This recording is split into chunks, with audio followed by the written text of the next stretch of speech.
Mr. President, Ray McGovern is here to brief you. More bad news. God damn, how long have we been doing this, Ray? You've For been quite a doing it. while, Mr. Well, President. you've had a lot of other presidents. You've been doing this what? You did this 27 years, right? That's correct. Did you ever get it right, you guys at the CIA? Well, we like to think I, so. We uh, analysts. I could give you some good examples, but I think we ought to get on with Ukraine. all right, all right, all right. Go for it. I want to say good morning, and Yeah, that's supposed to be our victory now. I keep seeing Zelensky telling everybody in the world how they're winning, and then we only don't give them enough. They want long range weapons, so they what? And take out Moscow? That'd be a real winner, wouldn't that? You know, what well, the he hell would. do these people want? God damn it! How did Yeah, I get into this? Go ahead. he's delusionary, Mr. President. Let me start with the Kursk operation. It's 3 months, it's 3 weeks now since the Ukrainians decided to go ahead and see if they could invade Russia. Before I continue, I'm just reminded that Mr. President, your president Obama was very clear back in 2015 in saying that look, what we have to impress upon the Ukrainians that there's no chance that they can ever defeat a much more powerful Russia right on their border. Well, that's precisely what Zelensky and people in NATO have done here by invading Kursk. We think there are probably about 10, 12,000 troops in there now. And what are they doing? It's a puzzlement because it doesn't make any military sense. As a matter of fact, I was going to say it makes zero military sense, but it's minus zero because those troops that are going to be killed now in Kursk, those are the crackerjack troops that he needed on the line in eastern Ukraine, and the Russians are making hay in the eastern Ukraine without strong troops to meet them there, and so it's counterproductive. It's minus zero. Uh, Trying to puzzle together what they had in mind. One theory is they wanted to seize the Kursk nuclear power project there plant, and that was 60 kilometers in. There's no way they could reach it, but that's one thing that people actually they did fire. They fire a drone at it, and it hit just 100 yards or so away from the plant. So Putin complained to the IAEA, the International Atomic Energy Agency of the UN, and this fellow Grossi, Rafael Grossi, is going to appear on site at the Kursk nuclear power station tomorrow. Okay. So the problem with him is that he never decides which direction the shelling is coming from. In other areas, he's been really, really ambiguous. And this time, well, there's no guarantee that he's brought his compass again. So even though this is in Russian territory, even though that drone was fired from the west, whether Grossi fulfills his mission there and does an honest job, that remains to be seen. But Putin has him there anyway. So that Well, seems a far. but wait a minute, Ray. This is Putin's been beaten back by there. I mean, this is a great. I see that in the New York Times. This is a great defeat for Putin. But I want to ask you because what scares me is that Zelensky keeps telling everybody we're not letting them take targets further in on these air bases and everything else. He's kind of blaming us if it doesn't go as well as he thinks it's going to go. But doesn't anybody in the American newspapers or television, don't they understand that we take out a target that where they got some nuclear weapons or they got some that's part of their strategic defense that all hell is going to break loose? Interesting you would ask that, Mr. President, because as we speak, according to the Daily Telegraph, the Russians are doing precisely that, taking out the depots, taking out the ammunition centers that would feed these so-called F-16s once they got in place in these airfields. So Putin is dead serious about preventing that. And, the counterproductiveness of this invasion of Kursk is manifested by the fact that the Russians are moving into a major point, a major transportation center called Pokrovsk, okay? And they're going to, once they seize that, the Ukrainian armies will be cut off from the rest of their forces in Donetsk and elsewhere. It's really quite amazing that whoever invented this very popular and very eye-catching invasion is going to have to reckon with the fact that it was not only unsuccessful, but it led to the increasing advance of Russian forces there toward the Dnieper River.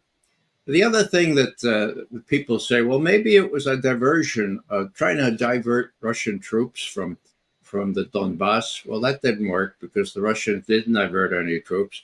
They have plenty of troops up in northern part of Kursk, and they can do what they want with them. Right now, they're happy to have the Ukrainians trying to find their way back to Ukraine, and they're being decimated.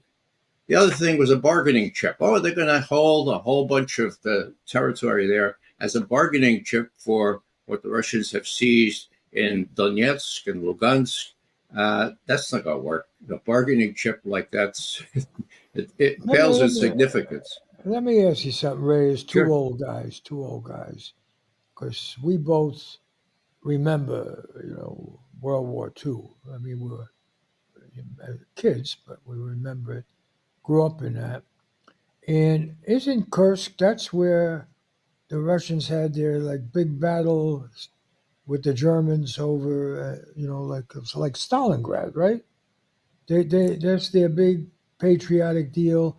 They claim they defeated the Germans before we even sent troops to Europe. Isn't that what they claim? Well, that's what they claim, and there's a degree of truth to that, Mr. President. Kursk, you're quite right in remembering, was the largest tank battle Ain't ever. that this damnest thing that I can remember that, and then they tell me there's something wrong with my brain. Maybe what's wrong with my brain is I'm remembering too much, and because did I support this whole Ukraine thing? Well, that's the question, Mr. President. Oh, the question about Kursk there. Well, Anyway, but I wanted to ask you, there were some Ukrainians were on the side of the Germans, or I mean, what happened there in Kursk? I'm trying to remember. Weren't there like right wing Ukrainians and then communist Ukrainians, and how did that well, all go down? there were Ukrainians that cooperated with the Gestapo, with the SS. Uh, Kursk is known most for the tank battle, 1943.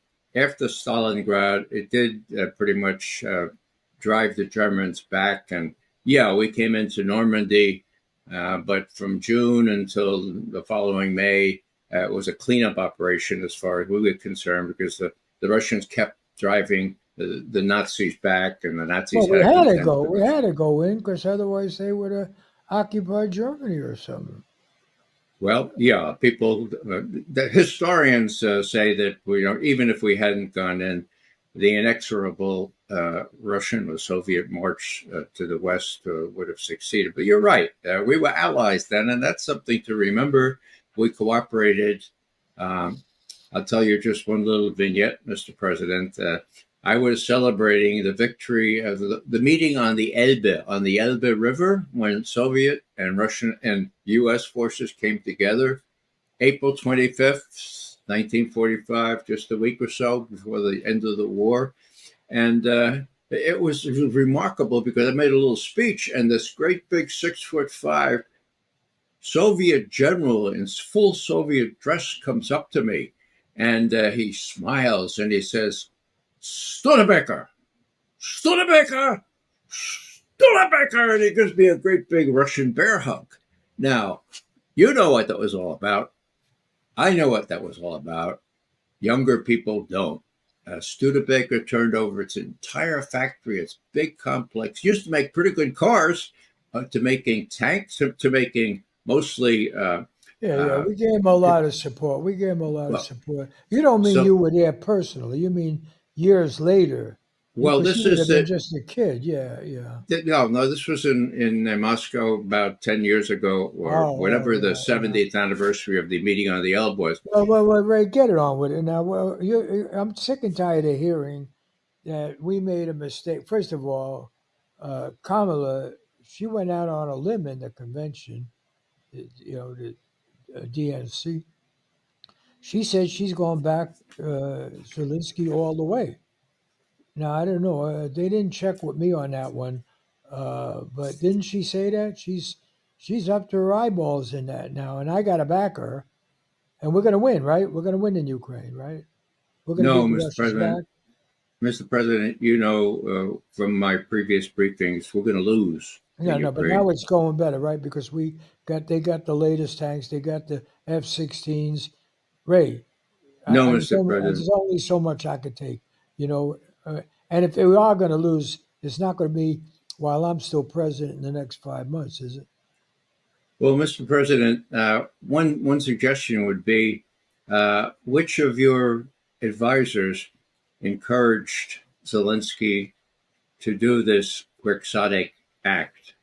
It's very clear that NATO, and of course NATO means the US, was quite aware of these plans and supported it, and all their supporters in the major media are like Max Boot today. It's the greatest thing, and it's changed the narrative. Change the narrative. And one of Petraeus's lieutenants, a guy named Nagel, he says, "Well, it's changed the narrative, but does it have any logic to it?" And the answer is no. There's no logic to it because it's going to hasten the Russian advance. So that's what we need to find out, Mr. President. When the chairman of the Joint Chiefs of Staff, General Brown, comes back from Israel and Jordan and Egypt this week, in addition to asking him about that, you might want to ask him, did anyone consult you? Or was it just Blinken and Sullivan thought this is a great idea? Let's tell Zelensky to do this. Were you in on this decision, General Brown? Because that's where the expertise is. General Austin, Lloyd Austin, your Secretary of Defense, is not very much a hands-on guy. He just says what he does, what Blinken and Sullivan ask him to do. So, ask General Brown, you think this is a good idea? And if not, what do you think we should tell the Ukrainians to do now? Well, they at least listen to me, not like that Netanyahu. We don't listen to anything. They're listening to us, and they're going to win, right? I think we had enough of this, right? How could they not win? They got all our best weapons now, don't they? He claims that we don't give them enough, but how much more we got to give? How much are we giving them? We'll give them a How lot much? of money and a lot of How armaments. much? How much? I mean, really, what? How does it Well, it goes compare? into the How does it 100 compare? billion, 150 billion, I think, is the last count. But, Mr. President, a lot of that stuff gets grafted off, and a lot of this stuff doesn't work. Now, the Russians are bombing the ammunition depots that would have to furnish the armaments for the F-16s to fly. They're doing that today, okay? They have air power that dominates all of Ukraine, and that's the core here. How In come? Why can't we shoot them down? What do you mean? Don't Well, we have air because defense? And every time we send our advanced missiles in, they shoot them up. It's embarrassing. Uh, one of these most recent occurrences where they sent these drones in to set these missiles off, and all those missiles were shot down. Then they sent the real aircraft in to destroy the anti-missile system. So, no, our armaments are not going to change the course of the war. Uh, and the F-16s, if they have no ammunition, which today's example is the Russians can certainly destroy that ammunition. Then, if they do take flight, they're going to be shot down by the Russians because they are nuclear capable. And, if we give them these standoff missiles, where you can shoot them up, fly them up in the air and have them hit 300 miles or so into Russia proper, they're going to shoot those down too because they have what they're called aircraft or dominance of the air, and that's what they have. And there's not much we can do about that because when we send what our best anti-aircraft systems, they shoot them up, and they're very clever in eliciting fire, so they know exactly where they are. So the bottom line here, Mr. President, is that the Russians are advancing faster than they thought they could, partly because the Ukrainians have diverted some of their best troops into Kursk. What's going to happen in Kursk? In just a couple of weeks, all those troops are going to be disabled or killed. And the narrative, such as it is right now, will have to change again, and that will be all before the election. And so we have to wonder what was in the minds of these people, and if some of your people were involved in planning this. There's some speculation that worse is the better. So the Ukrainians lose all their good troops; they're up against it. You will be mousetrapped, Mr. President, into doing things that really would be counterproductive and very dangerous vis-a-vis Russia. All right, Ray. So I asked you this before. I mean, assuming you're not some Putin spy lying to me, and I followed you for all these years, so FBI, nobody's turned anything up on you. But why? Where are you seeing it different than the Max Boot? What are these other people? I mean, the people I got officially in there, not the journalists I like. Uh, if you were having a drink tonight with one of them, what would you say? Well, I'd ask them how much they're getting paid to write the drivel that they're writing. And Max Boot and the rest of them, they all have this record. Look what they said about Iraq. Iraq had weapons of mass destruction. Forgot over there. The first indication of that was going to be an explosion of a nuclear bomb. Remember? Okay. Well, they just say what the Pentagon and the CIA tells them to say, and they're handsomely paid for that.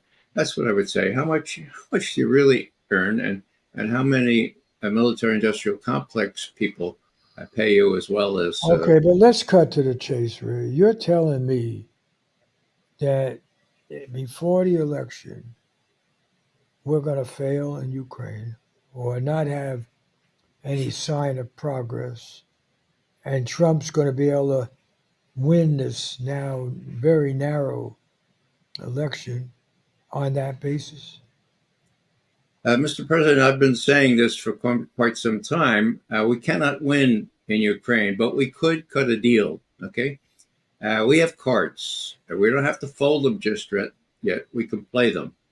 Putin is very cautious. Okay, he's not going to react to provocations. He's going to play the game, and the game now is November. What happens in the United States election? Now, people say, oh, he probably prefers Trump. If he does, well, he doesn't. He has said he doesn't. He said he preferred Biden, for God's sake. When people say Biden, because he's predictable. Okay. So he doesn't prefer Trump. So what does that mean? That means there's a couple of months here where you could put in play a decent approach to the Russians. Will say, well, okay, how we can settle this damn thing in Ukraine without enlarging it into a major war, and how can we make a deal so that we can come to some sort of resolution? That's possible. They will negotiate, but they have to remove Zelensky first, and they're preparing the way to do that.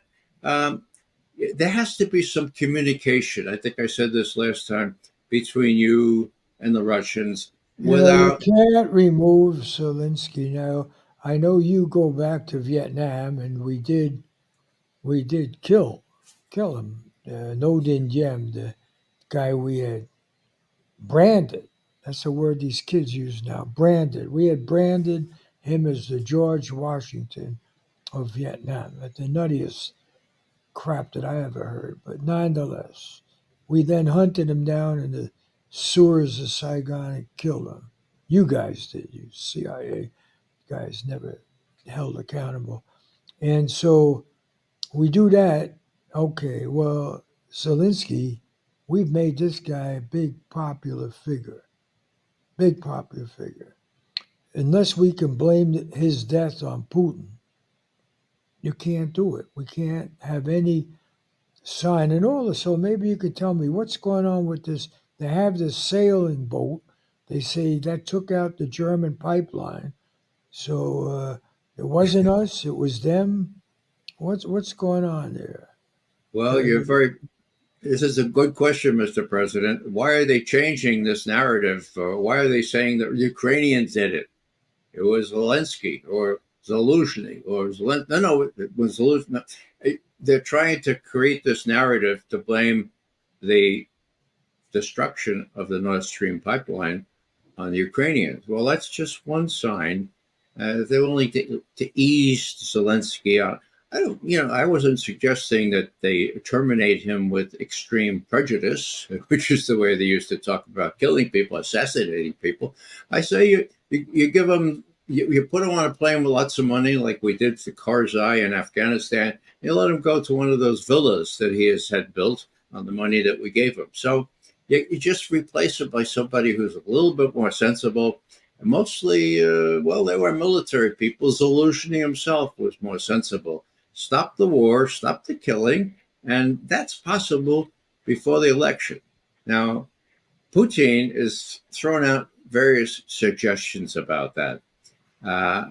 Though what's lacking here, and I think I said this last time, you need to find some back channel way to talk with Putin without Jake Sullivan and Tony Blinken looking over your shoulder, because the last time you did that, in the end of December 2001, you reached an agreement. You promised not to put long offensive strike missiles, is what they're called, medium or short range ballistic missiles, in Ukraine. And they double crossed you. When they got together with Lavrov, the foreign minister of Russia, they said, forget about that. We're going to we have the right to put in offensive strike missiles in Ukraine. And maybe we'll talk about how many we put in, but no, don't even take that seriously. So they countermanded you. So you need to do this in a straight line. There are all kinds of ways to do that. If you take Bill. let me ask you a question, Ray. Sure. Just between us, and tell that kid to turn off he can't control the recording, but remind me to I don't want this recorded. You think there's any truth at all that I only got involved with these people because Hunter's doing some business with the Burisma company, whatever that thing is? Do you think that really, or was it that Victoria Nuland? Where did she get all this influence? What's your what the hell? How did this thing start? I'm asking you because this is a disaster. How did it get started? Well, Mr. President, it started well before you. Blinken, in his wisdom, named Victoria Nuland the peg point for Ukraine. She had bragged about investing $5 billion in helping Ukraine's aspirations to join the West. And then came the coup in February of 2014. And just before she left, she said, Putin's going to have a big surprise in store, big surprise. I find myself wondering if the big surprise was this invasion of Kursk, which is about the stupidest thing that anyone could expect to do on the part of the Ukrainians. I hope I've made that pretty clear. They're not going to be able to rescue those people already in Kursk, and people like Max Boot and Nagel, Colonel Nagel, can brag about changing the narrative and giving hope and embarrassing Putin and making sure he's frozen with not knowing what to do. And in 3 weeks, it's going to be very, very different. And that all happens before the election. So, Mr. President, there's a way to shortcut this. And once again, I suggest you get in touch with the Russians because they mean business. They don't want to take over all of Ukraine. A deal is ready to be made.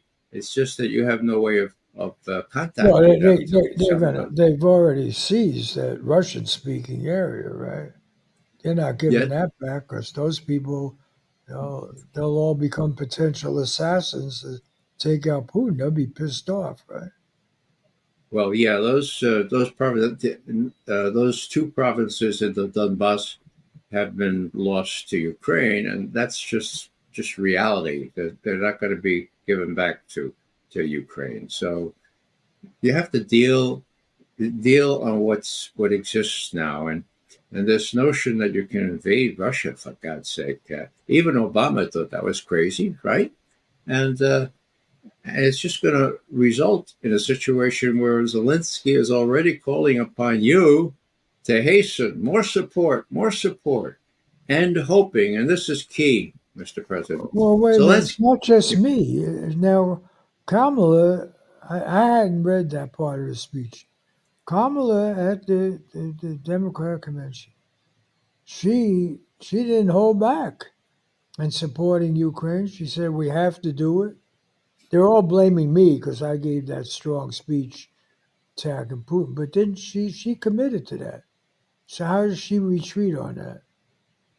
well, Mr. President, she's not president yet. You are. And I see a real benefit in your lame duck status. Nobody's going to throw you out of office, impeach you, or otherwise infringe on your freedom. You have the freedom now that you didn't have before. You could see what's happening in Ukraine. If you want to stop it, you can. You just have to go through other people than Blinken, Sullivan, and Austin. All right. What do you got on Israel? God, that Netanyahu son of a bitch. I mean, could he be hurting us more? Well, my suggestion is that it's really key and a really good idea that General Brown is now in that area visiting Israel and Egypt, and I guess he went to Jordan first. He's going to have a firsthand appreciation of the stakes involved there and whether he will advise you to up the ante with military support. Again, I would just say that that's what Netanyahu wants to mousetrap you into. And I think that you need to invite General Brown in a one-to-one conversation. Perhaps Austin can be otherwise occupied. Just ask him. I said, ask him what's going to happen if Iran, with the axis of resistance, the terrorists in Iraq and Syria that can do real damage to the sitting ducks we have there in terms of hundreds of U.S. personnel. And what happens if Iran, Hezbollah, and these insurgents? What if they retaliate for those assassinations in a major way? What does Netanyahu want us to do? I think the answer is clear. The question is whether you will acquiesce in his wishes. And again, your lame duck status gives you the kind of freedom you never had before. Just say no. You can just say no. And I think General Brown will go, whoosh, all right. Very sensible decision, Mr. President. I'll tell Austin, you don't have to tell him. Makes great military sense. We'll tell no to the Israeli army, and they'll say no to Netanyahu. The Israeli army itself will go, whoosh, because they don't want a wider war either. You have the power to do that. Nobody else does. If you say no, and if you say no publicly, my God, the Israelis will not be able to depend on you coming to their aid if they get engaged in a major war. Right, That's the name of the game. Yeah, but you know what they're not going to do? And I was surprised Kamala went a little further than I expected. She didn't call for two states. She didn't do that. But she did say these Palestinians have a right to live and shouldn't be bombed and so forth. Netanyahu not going to ever agree to that. He never going to agree. And they're not going to be a ceasefire that can last because he wants to get rid of him, kill him. And how does a Democrat president, whether it's me or Kamala, whether now or if she gets elected. And I don't know. How do they handle that? Because you saw everybody, Republicans, most of the time, they all want. Yeah, no, he owns them. He can. What's going to happen? She's going to now. She won't have to do that. That one won't fall apart before the election, and she's got to win in Well, Michigan and some places where you got a Arab vote. But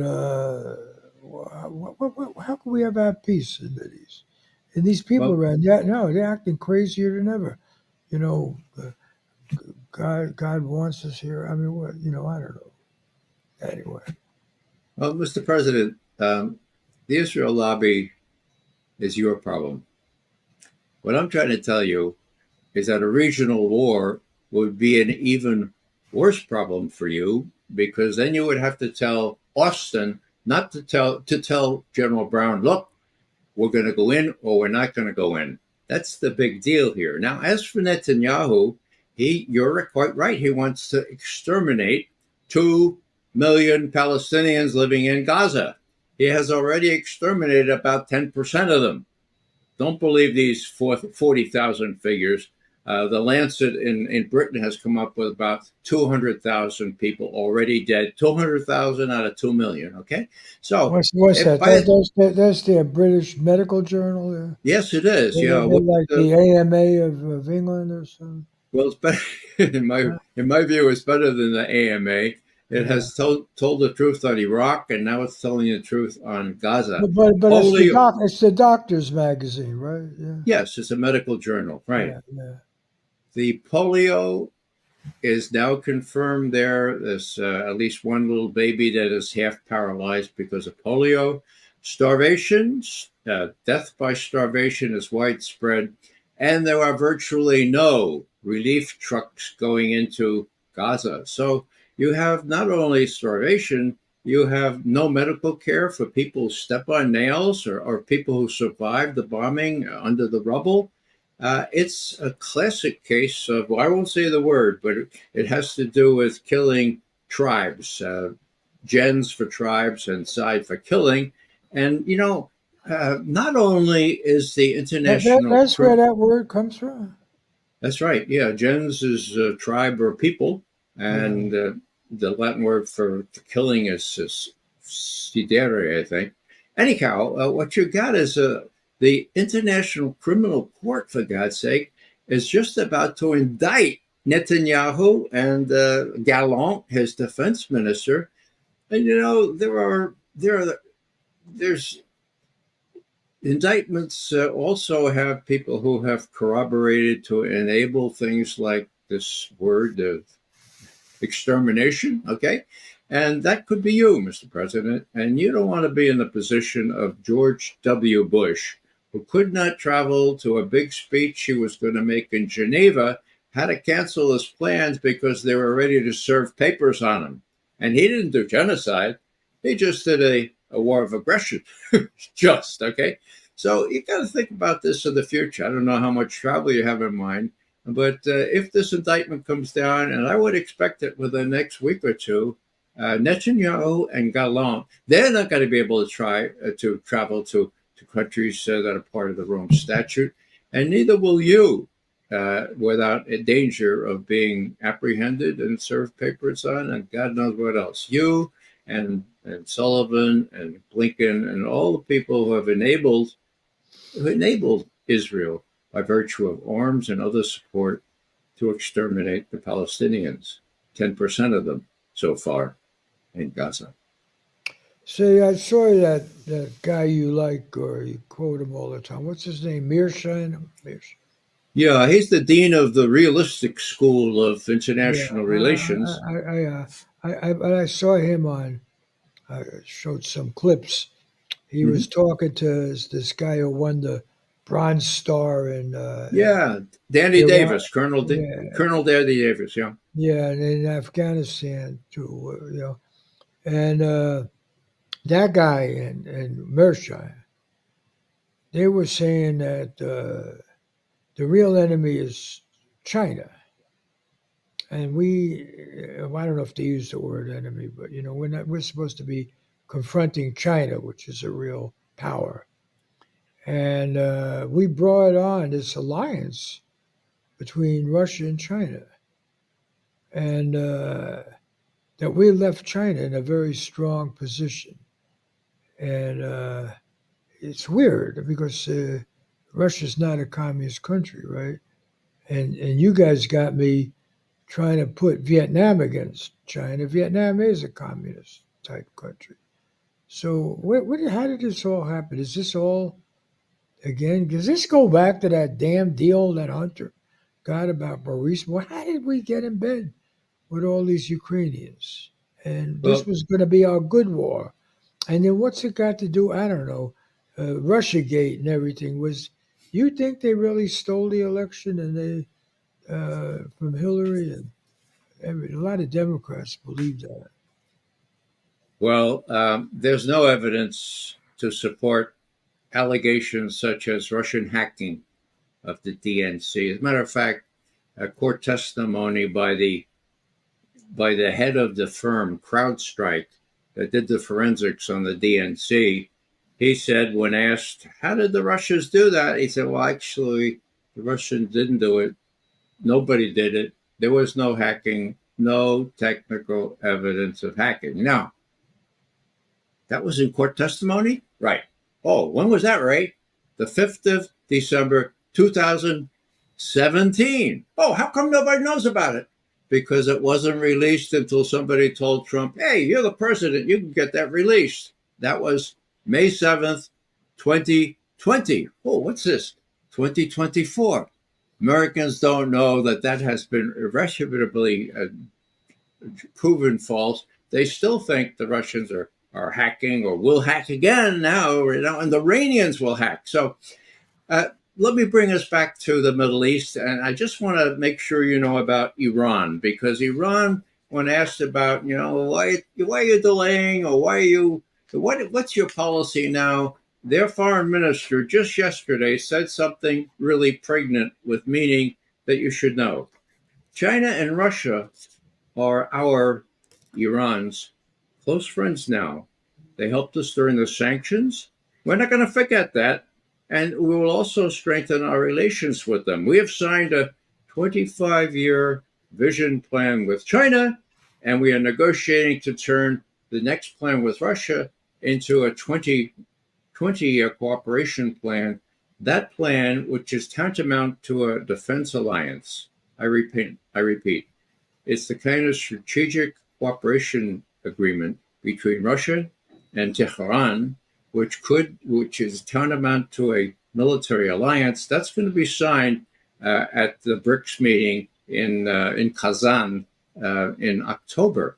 So, what am I saying this? I'm just saying that Iran is saying, in answer to how you feel so secure, and how can you kind of strut around and say, well, we'll take our time in replying to assassinations. This is why Iran has Russia and China in its stall. And you're quite right. Mearsheimer talks about Russia and China being gathered at the hip now, which is true. Mearsheimer had said from the beginning that Ukraine was the United States' fault. Okay, he said that 10 years ago in Foreign Affairs. He said Ukraine would be destroyed if we kept trying to get it in NATO. And look what happened. Now, I don't think Mearsheimer is necessarily right about China. He adopts this very realistic view, this realism view, which says, oh, China's going to be a big competitor, therefore it's a threat to us. If you look at China and you look at the Confucian theory, if you look at, they want to be left alone, for God's sake. So there's a way to work out a modus vivendi with China, but you don't do it by starting wars in other parts of the world and then threatening China, not only in the Taiwan Straits, but in the South China Sea. So Mearsheimer is right. They have to sort of focus on China, but it doesn't have to be a military focus. The Chinese That's what we do, Ray. What's that? That's what we do. We are military. What? Get it out of your goddamn head. What are we? I got to tell you this. You think what? What do you think we are? The Girl Scouts here? What do you think we do? What do you think we got all these planes and bombs? And I got to lecture you. I mean, I'm getting tired of this. I'm the front man for all this stuff. I got to smile and say, yeah, we're making the world safe. But, and maybe I am senile. Maybe I forgot. What was the reason for doing all this stuff? Was to make us safe. Has it made us safe? Bullshit. No. Yeah. Bullshit. So, and Well, then Netanyahu, I don't even know what the hell he's all about. He seems to be in bed with Trump. I don't know what's going on. Where they were our buddies. They were our buddies. I go over there, give him a big hug, bump fist with that guy in Saudi Arabia after he kills that Washington Post guy, cuts him up in pieces. What the hell? You can't win in this. You can't. It's a big mess, and well, nothing Mr. in these briefings makes me feel better about it. Nothing. But I guess you're doing what you're supposed to do. So Well, I'm that's it. just saying, Mr. I President. can't any more of your goddamn good news. I thought, just to summarize, yeah, I like that. What's that guy, Max Boot? What he says. We're winning in Ukraine. We're winning. Just can't you just say yes? Huh? Well, Mr. We're President, winning you know something. We're not. that I don't. They're You need holding to that. know the They're truth. holding. The truth is. And also, just about China, we used to have a seventh fleet that was 10 times more powerful than China. But we're building like 2 ships a year now, the Chinese 20 or 30. And the Chinese now outnumber us not only in coastal ships, but in warships that can prevent us from doing what we want in the South China Sea.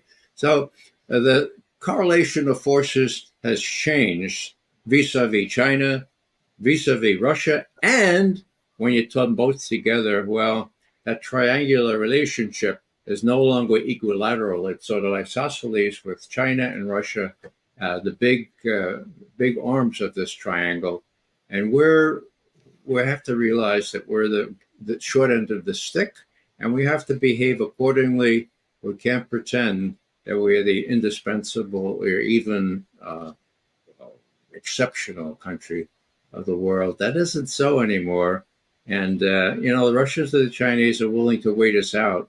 But if we take the bait on Ukraine and do what many people want you to do, it's going to be more trouble, and it'll be trouble before the election. And Kamala will have to sort that out later. You have the ability to sort it out now. Again, I stress your lame duck status. You don't have to pay any attention to the lobby. You don't have to pay any attention to anything. You're your own person now. You can do what you want. Tell Bibi, knock it off. No support if he goes into Lebanon, and try to get in touch with the Russians, for God's sake. Not having any contacts with the Russians makes no sense when Ukraine is going up in flames. Better talk than war. Winston Churchill, I said, better what did he say? Better gab, gab, gab than go to war. So that would be my suggestion. Yeah. All right, Ray. I just hope you're wrong. I think, okay, my last thing I want to say on this.